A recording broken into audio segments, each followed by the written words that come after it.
আশাদা আনানের স্ট্যাটাসে চটেছেন সাকিবিয়ানরা। সেখানে লেখা ছিল যে নকল পণ্য বাজারে সোয়ালাব ভয় পাইছে এত কপি এবং নকল দেখে।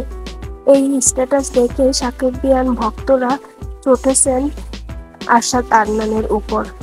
এরপরই স্ট্যাটাসের কিছুক্ষণ পরেই রায়হান রাফি আবার লিখেন যে কিরে ভয় পাইছিস? উত্তরে আশাদ আদনান বলেন ভয় পাইছি। এই স্ট্যাটাসের মাধ্যমেই চটেছেন সাকিবিয়ান ভক্তরা। তাদের কথাগুলো ছিল এমন যে নিজের স্বার্থের জন্যই তারা শাকিব খানকে ব্যবহার করে থাকে সিনেমার জন্য। তাকে বলে দিও সাকিবিয়ানরা চাইলেই একদিনে তাদের ইউটিউব চ্যানেল দাঁড় করিয়ে দিতে পারে, আবার শেষও করে দিতে পারে। মান্না ভাইয়ের এক স্ট্যাটাসে বলা ছিল যে এই ইন্ডাস্ট্রিতে কেউ কারো বন্ধু নয়। এরকম আরও অনেক ধরনের স্ট্যাটাস এসেছে ফেসবুক পেজে ও ইউটিউব চ্যানেলে। আশাদ আদনানের স্ট্যাটাস নিয়ে অনন্য মামুন বলেন, আপনাদের এত জ্বলছে কেন?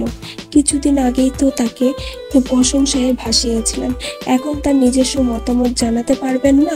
তার নিজস্ব মতামতই তো জানিয়েছে। তবে শাকিব খানকে কেউ ঠিকভাবে উপস্থাপন করতে পারল। তুফান ছবির টিজার দেখে বলেছেন শাকিব খানের ভক্তরা। তবে আমার নিজস্ব মতামত ছিল যে শাকিব খানের তুফান সিনেমাটি এভাবেই প্রচার করা হচ্ছে যাতে সবার মুখে মুখে থাকে তুফান সিনেমাটি। অবশ্যই আপনার মূল্যবান মতামতটি জানাবেন তুফান ছবির টিজার দেখে।